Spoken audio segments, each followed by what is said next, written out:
Hello बच्चों, chemistry class में आपका स्वागत है और मैं हूं आपका केमिस्ट्री टीचर सतीश श्रीवास्तव।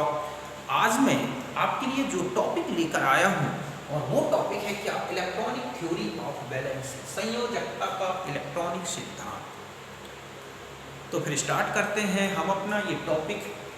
तो देखो, इस थ्योरी को फॉर्मुलेटेड किया था लुईस और कॉसेल ने और इसको कंप्लीटेड किया था लैंगम्यूर ने। ये जो थ्योरी है ये बताती है कि एलिमेंट्स कब केमिकली एक्टिव होंगे और कब केमिकली इनर्ट होंगे और उनकी वैलेंसीज क्या होंगी। समझे बच्चों कि ये सिद्धांत ये बताता है कि तत्व कब रासायनिक रूप से सक्रिय होंगे और कब रासायनिक रूप से निष्क्रिय होंगे और उनकी संयोजकताएं क्या होंगी। तो फिर स्टार्ट करते हैं हम ये थ्योरी और इसके मेन पोस्टुलेट्स। तो देखो, इसका जो फर्स्ट पोस्टुलेट है इसमें बोला क्या कि जो एलिमेंट्स होते हैं उनकी जो वैलेंसी है वो मेनली आउटर मोस्ट सेल के इलेक्ट्रॉन्स मींस वैलेंसी इलेक्ट्रॉन्स पर डिपेंड करती है। मतलब वहाँ कितने इलेक्ट्रॉन्स हैं, उनमें से कितने इलेक्ट्रॉन्स केमिकल कॉम्बिनेशन में पार्टिसिपेट कर रहे हैं, कितने नहीं कर रहे हैं, इसी पे डिपेंड करती है क्या बैलेंस। समझे बच्चों कि तत्वों की जो संयोजकता है वो उनके अंतिम कोष के जो इलेक्ट्रॉन्स होते हैं जिन्हें हम बोलते हैं संयोजी इलेक्ट्रॉन्स, उन पर निर्भर करती है। समझिए ना। और यही मैंने लिखा है कि the valency of element depends mainly electrons of outer most orbit, मतलब वैलेंसी सेल। समझ गए बच्चों कि तत्वों की संयोजकता बाह्यतम कोष मतलब संयोजी कोष के इलेक्ट्रॉन पर मुख्य रूप से निर्भर करती है। दूसरा है कि जो इनर्ट गैसेस हैं जिन्हें हम क्या बोलते हैं जीरो ग्रुप के एलिमेंट्स, तो उनमें कॉन्फ़िगरेशन होता है NS2। जो आउटर मोस्ट का कॉन्फ़िगरेशन होता है वो होता है NS2NP6, हीलियम को छोड़कर। हीलियम में होता है NS2। ये जो इलेक्ट्रॉनिक कॉन्फ़िगरेशन है ये इनर्ट होता है। मतलब ये होता है कि इस तरह का इलेक्ट्रॉनिक कॉन्फ़िगरेशन जो है इन एलिमेंट्स मतलब इनर्ट गैसेस में होने के कारण वो केमिकली इनर्ट होती है। वो किसी से कोई केमिकल कॉम्बिनेशन नहीं करती, ना ही कोई केमिकल कंपाउंड बनाती है। समझ गए ना। तो दूसरा पोस्टुलेट ये बोला गया है कि electronic configuration of inert gases, ठीक है, क्या होता है NS2NP6। So chemical inertness means these gases are chemically inert and not form chemical compound. समझे बच्चों कि निष्क्रिय गैसों का जो इलेक्ट्रॉनिक विन्यास है NS2NP6 रासायनिक निष्क्रियता दर्शाता है, अर्थात ये गैसें रासायनिक रूप से निष्क्रिय होती हैं तथा रासायनिक यौगिक निर्मित नहीं करते। यहां तक बात समझ गए, आप इनको नोट करें।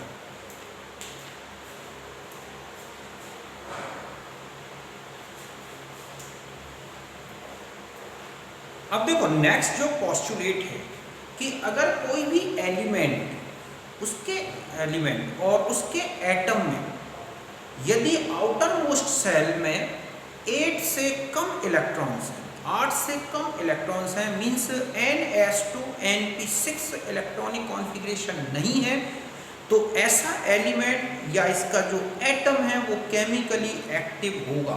फिर से सुने कि ऐसा एलिमेंट या एटम जिसके आउटर मोस्ट सेल में 8 इलेक्ट्रॉन्स नहीं है अर्थात NS2NP6 इलेक्ट्रॉनिक कॉन्फ़िगरेशन नहीं है, वो एलिमेंट या उसका एटम केमिकली एक्टिव होगा और अपने आप को केमिकली इनर्ट करने के लिए मींस अपने आउटर मोस्ट सेल में NS2NP6 कॉन्फ़िगरेशन करने के लिए मींस 8 इलेक्ट्रॉन्स करने के लिए वो क्या करता है, केमिकल कॉम्बिनेशन करता है और इस तरह से वो अपने आउटर मोस्ट सेल के ऑक्टेट को कंप्लीट करने की टेंडेंसी रखता है। और इसके लिए जितने भी इलेक्ट्रॉन्स इस ऑक्टेट कंप्लीट करने के लिए जो यूज़ होते हैं, चाहे वो लूजिंग हो, चाहे शेयरिंग में हो, चाहे एक्सेप्टिंग में हो, वही एलिमेंट की क्या होती है, वैलेंसी। तो यही यहाँ पे लिखा है कि atoms having less than 8 electrons means NH2 NP6 in outer most shell are chemically active. बात समझे ना कि जिन एटम्स में 8 से कम इलेक्ट्रॉन है वो केमिकली एक्टिव होंगे and have a tendency to achieve 8 electrons in outer most shell, और इनमें ये टेंडेंसी होती है कि ये कैसे भी करके वो 8 इलेक्ट्रॉन्स कर लें, और इसी के लिए ही वो क्या करते हैं, इलेक्ट्रॉन की शेयरिंग करते हैं, एक्सेप्टिंग करते हैं, लूजिंग करते हैं और केमिकल एक्टिविटी शो करते हैं। ठीक है, for this number of electrons take part equal to valency of atom, और इसके लिए जितने भी इलेक्ट्रॉन्स यूज होंगे वही एटम की क्या होगी, वैलेंसी होगी। समझे बच्चों कि जिन तत्वों के अंतिम कोष में 8 इलेक्ट्रॉन NH2 NP6 से कम इलेक्ट्रॉन होते हैं वो रासायनिक रूप से सक्रिय होते हैं तथा इनमें प्रवृत्ति होती है कि ये अंतिम कोष में 8 इलेक्ट्रॉन प्राप्त कर लें, और इसके लिए जितने इलेक्ट्रॉन प्रयुक्त होते हैं वही तत्व की क्या होती है, संयोजकता। अभी हम एग्जांपल से देखेंगे। नेक्स्ट है कि ये अपना ऑक्टेट कंप्लीट करने के लिए अर्थात इनर्ट कॉन्फ़िगरेशन को अचीव करने के लिए क्या प्रोसेस यूज करते हैं, तो इसके लिए वो 2 प्रोसेस यूज कर सकते हैं। एक तो हो सकता है कि बाय लूजिंग और accepting electrons in outer most shell. समझे ना, पहले मैंने ये लिखा कि atoms achieve 8 electrons NH2 NP6 configuration in outer most shell by 2 ways. तब तो अपने अंतिम कोष में 8 इलेक्ट्रॉन निम्न प्रकरण द्वारा प्राप्त कर सकता है। एक तो लूजिंग और एक्सेप्टिंग इलेक्ट्रॉन अर्थात इलेक्ट्रॉन का निष्कासन करके या ग्रहण करके, और बाय शेयरिंग ऑफ इलेक्ट्रॉन या अंतिम कोष में सहभाजन करके।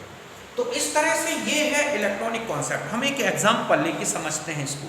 तो देखो इसका एग्जाम्पल लेके अगर हम समझें कि किस तरह से कोई भी एलिमेंट अपने आउटर मोस्ट सेल में 8 इलेक्ट्रॉन को कंप्लीट करता है, तो इसके लिए अभी आपने लास्ट पोस्टुलेट देखा कि एलिमेंट या तो इलेक्ट्रॉन का शेयरिंग कर लेता है या फिर क्या करता है, इलेक्ट्रॉन को एक्सेप्ट कर या लूज करके। तो देखो जैसे पहला हो सकता है कि बाय, ठीक है, इलेक्ट्रॉन लूजिंग और एक्सेप्टिंग, मतलब है इलेक्ट्रॉन ट्रांसफर बिटवीन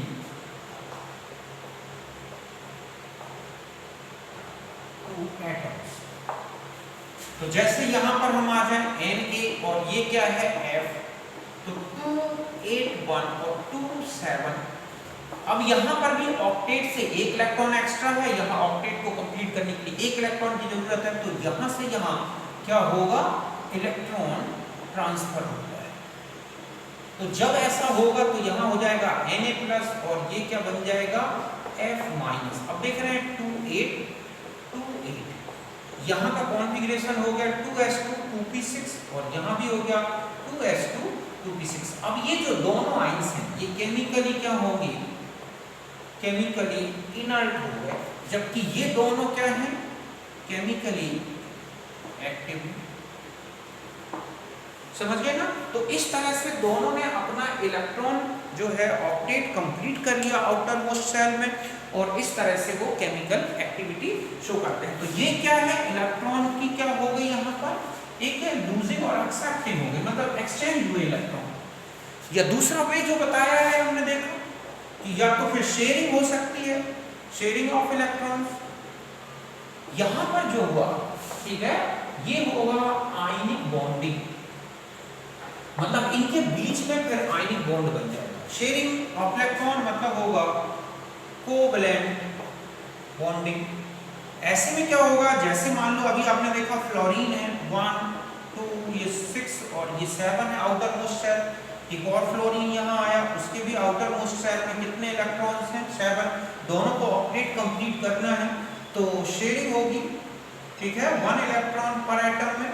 तो इस तरह से दोनों ने अपनी शेयरिंग कर ली, और इस तरह से 2 4 6 और यहाँ पर एक एक इलेक्ट्रॉन की क्या हो गई, शेयरिंग हो गई, और यहाँ F सिंगल बॉन्ड F, इस तरह से यहाँ पर क्या हो गया, ये सिंगल बॉन्ड बन गया। अर्थात आप देख रहे हैं कि F सिंगल बॉन्ड F, और इस तरह से इनका भी ये क्या हो गया, ऑक्टेट कंप्लीट हो गया। यहाँ पर भी कितने इलेक्ट्रॉन हो गए, ऑक्टेट हो गए। तो इस तरह से हमने देखा कि अगर एलिमेंट्स कोई भी एलिमेंट है उसके आउटर मोस्ट का कॉन्फ़िगरेशन अगर इनर्ट गैस है जैसा नहीं है तो या तो ये अपना एक इलेक्ट्रॉन या दो इलेक्ट्रॉन या तीन इलेक्ट्रॉन को क्या कर सकते हैं, शेयर कर सकते हैं, लूज कर सकते हैं, एक्सेप्ट कर सकते हैं और इस तरह से अपने आउटर मोस्ट को 8 इलेक्ट्रॉन से क्या कर लेते हैं, कंप्लीट करते हैं। और इस तरह से इसके लिए जो भी इलेक्ट्रॉन्स इनके यूज हुए वही इनकी, तो अगर हम बैलेंसी होगी, जैसे हम ये कहें कि N है तो इसकी बैलेंसी कितनी होगी बच्चों, एक Cl की बैलेंसी कितनी हो गई, एक। अगर हम कहें फ्लोरीन की बैलेंसी तो 1 है, अगर दो इलेक्ट्रॉन्स की शेयरिंग होती तो 2 हो जाती। तो इस तरह से यही है इलेक्ट्रॉनिक कॉन्सेप्ट ऑफ बैलेंसी। तो आप समझ गए होंगे कि किस तरह से एलिमेंट्स अपनी chemical inertness, chemical activity, valency इस तरह से शो करता है। तो आप इसे नोट करें।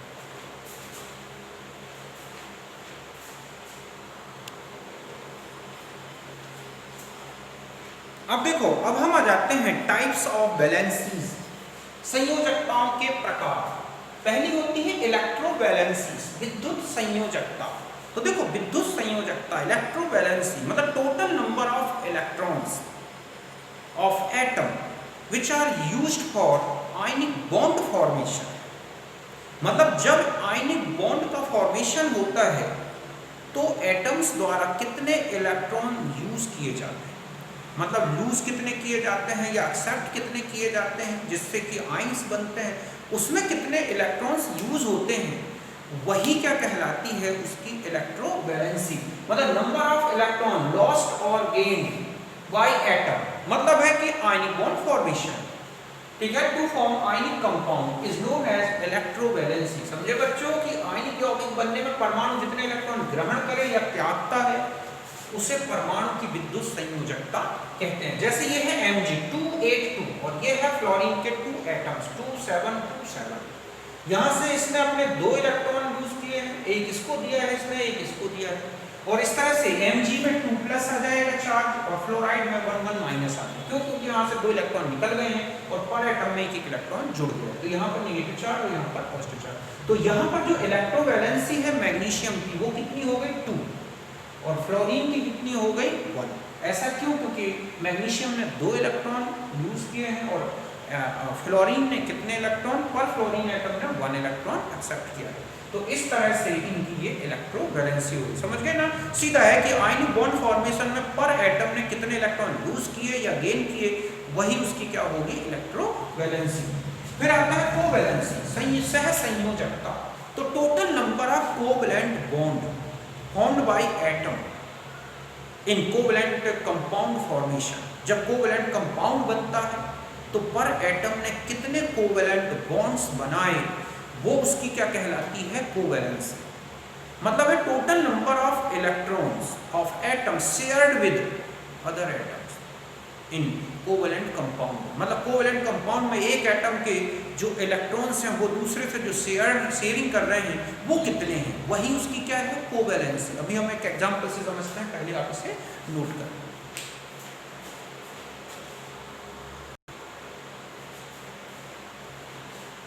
अब देखो, हम इस तरह से एग्जांपल में ले सकते हैं, कार्बन का कॉन्फ़िगरेशन है 1s2 2s2 2p2, ये है आउटर मोस्ट सेल। टोटल कितने इलेक्ट्रॉन्स हैं यहाँ पर 4।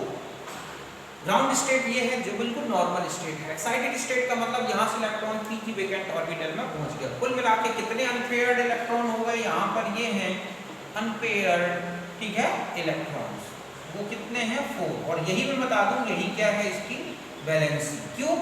क्योंकि यही जो इलेक्ट्रॉन्स हैं अनपेयर्ड, यही तो बॉन्ड फॉर्मेशन करेंगे, शेयरिंग करेंगे। तो इस तरह से ये CH4 के फॉर्मेशन इन्होंने 4 हाइड्रोजन से शेयरिंग कर ली।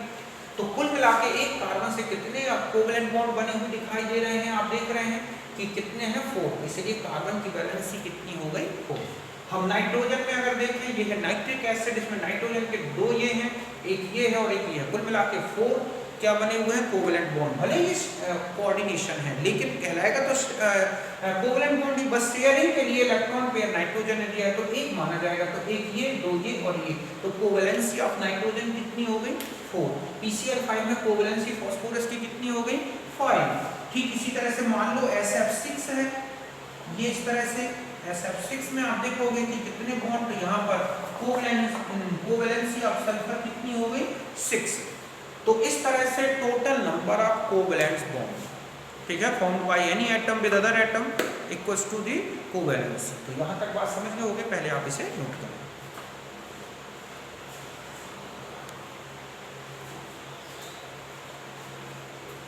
अब देखो अब नेक्स्ट होता है वेरिएबल वैलेंसी, परिवर्ती संयोजकता। जब कोई भी एटम 2 और मोर टाइप्स की क्या करे, वैलेंसी शो करे, तो इसे बोलते हैं वेरिएबल वैलेंसी। मतलब जैसे फास्फोरस है तो 3 भी है 5 भी है, सल्फर में 2 भी है 4 भी है 6 है, तो आप आयोडीन में चले जाएं तो आपको 1 भी मिलेगी, 3 भी, 5 भी, 7। ये क्यों होता है?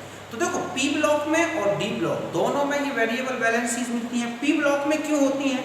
पी ब्लॉक में क्या होता है कि इलेक्ट्रॉन्स ऑफ ns और np orbitals are excited into nd orbitals, ठीक है। मतलब उनमें जो पी ब्लॉक्स में है, तो पी ब्लॉक में इसलिए हो जाती है क्योंकि उनके ns और np इलेक्ट्रॉन एक्साइटेड होकर कहाँ पहुंच जाते हैं, nd ऑर्बिटल्स में। तो समझ गए बच्चों कि जब तक तो 2 या 2 से अधिक प्रकार की संयोजकताएं दर्शाए तो उसे बोलते हैं परिवर्ती संयोजकताएं। अगर हम पी ब्लॉक में आ जाए तो पी ब्लॉक के तत्व भी दर्शाते हैं परिवर्ती संयोजकताएं। क्यों? क्योंकि पी ब्लॉक में जो इलेक्ट्रॉन्स हैं आउटर मोस्ट सेल के, वो ns या np से एक्साइटेड होकर कहाँ पहुंच जाते हैं, nd में, और नंबर ऑफ अनपेयर्ड इलेक्ट्रॉन्स बनते हैं। समझ गए ना? तो यही मैंने जैसे फास्फोरस है, इसका कॉन्फ़िगरेशन आउटर मोस्ट का होता है ns2 np3 ndg। अब देखो ये किस तरह से एक्साइटेड होते हैं इलेक्ट्रॉन्स। जो ये है फास्फोरस, उसकी दो अगर आप वैलेंसीज देखें तो यहाँ पर अगर हम देखें कि जैसे PCl3 बना, तो ये है एक पेयर, और यहाँ पर इसने इस तरह से अपने साथ एक क्लोरीन को ऐड कर लिया, शेयर कर लिया उससे इलेक्ट्रॉन। मतलब एक फास्फोरस का है तो एक क्लोरीन का, और यहाँ पर फास्फोरस की जो वैलेंसी है वो कितनी दिख रही है, ठीक है, और वो कितनी हो गई 3, क्योंकि इसने कितने बॉन्ड्स बना लिए Cl के साथ। इस तरह से अगर आप देखें तो फास्फोरस के साथ एक Cl, दूसरा Cl और एक इस तरह से नॉन बॉन्डिंग पेयर बचा हुआ है। जब ये एक्साइटेड करता है इलेक्ट्रॉन यहाँ से, और इस तरह से P में 3 हो गए, और एक इलेक्ट्रॉन कहाँ पहुँच गया, इस तरह से इसकी D ऑर्बिटल में। तो कुल मिला के 5 अनपेयर्ड इलेक्ट्रॉन हो गए, समझ गए ना। और इस तरह से अब यदि हम देखें कि फास्फोरस, अब ये चूंकि 5 इलेक्ट्रॉन है तो ये इसके साथ शेयरिंग कर सकता है। एक क्लोरीन यहाँ पर, 3 क्लोरीन इस तरह से यहाँ पर जुड़ गए ऐसे, और एक क्लोरीन इस तरह से यहाँ पर आ गया ये ऑर्बिटल में। और इस तरह से यहाँ पर अगर हम वैलेंसी फास्फोरस की देखें तो वो कितनी हो गई 5, और इस तरह से इसने 5 बॉन्ड्स बना लिए Cl इस तरह से। तो इस तरह जो फास्फोरस है या सल्फर है या आयोडीन है, इनमें जो कोवैलेंसी मिलती है, वेरिएबल कोवैलेंसी या हम कहें वेरिएबल ऑक्सीडेशन स्टेट, वो इसीलिए मिलती है क्योंकि पी ब्लॉक के एलिमेंट्स अपने इलेक्ट्रॉन्स को क्या कर सकते हैं, एक्साइटेड कर सकते हैं। अब हम आ जाते हैं कि डी ब्लॉक में किस तरह से बनती है। तो ये बता दूं कि डी ब्लॉक एलिमेंट्स जो होते हैं, ठीक है, डी ब्लॉक जो एलिमेंट्स हैं used n-1d electrons and also ns2 electrons in chemical combination। समझे बच्चों कि जो डी ब्लॉक के तत्व हैं वो n-1d इलेक्ट्रॉन तथा ns2 इलेक्ट्रॉन्स कहाँ यूज करते हैं, रासायनिक बंधन में उपयोग करते हैं। देखो कैसे, जैसे अगर हम यहाँ जाएं, ये है टाइटेनियम, आप देखोगे लास्ट में आएगा 3d2 4s2। तो इनके पास यहाँ पर अगर आप देखें कि D में कितने इलेक्ट्रॉन है 1 2, और ये वेकेंट है, S में कितने हैं 2। तो ये क्या करेगा कि अपने ये 2 इलेक्ट्रॉन यूज कर सकता है। ये और बता दूं मैं कि जो +1 और +2 आयनिक नेचर की होती है, आयनिक नेचर, जबकि +3 से लेके +7 तक कोवैलेंट नेचर होता है। मतलब ये जो वैलेंसीज हैं, समझ रहे ना, उनमें से +1 और +2 जो ऑक्सीडेशन स्टेट होती हैं डी ब्लॉक्स की, या उनकी जो वैलेंसी 1 और 2 है वो आयनिक नेचर की होती हैं, अर्थात उनसे आयनिक कंपाउंड्स बनते हैं। और +3 से +7 तक की जो वैलेंसीज होती हैं वो उसमें कोवेलेंट नेचर, जो +1 और +2, ठीक है, NS2 इलेक्ट्रॉन्स के कारण होती हैं, और +3 से लेके और +7 तक ये N-1d इलेक्ट्रॉन्स इनका यूज करते हैं। समझ गए ना, जब इनकी +1 या +2 होगी तो ये केवल NS इलेक्ट्रॉनों का यूज करेंगे और इस तरह से S ब्लॉक के एलिमेंट्स के समान आयोनिक कंपाउंड्स बनाते हैं। और जब ये अंदर के इलेक्ट्रॉन्स का यूज करते हैं N-1 का, तब इनकी जो वैलेंसीज हैं वो 3 से लेकर 7 तक बढ़ती जाती हैं और उस समय इनमें जो कंपाउंड्स बनेंगे वो कोवेलेंट नेचर के होंगे। पहले आप यहाँ तक लिखिए।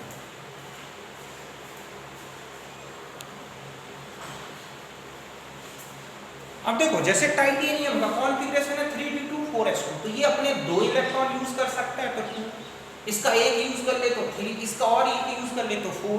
तो ये जो +2 +3 +4 ये क्या है, इनकी वेरिएबल वैलेंसीज। आप इनके कंपाउंड्स देख सकते हैं, TiCl2 TiCl3 TiCl4, इनमें ये आयनिक नेचर का होता है, ये कोवेलेंट नेचर का, क्यों, क्योंकि यहाँ पर d इलेक्ट्रॉन्स यूज हुए हैं।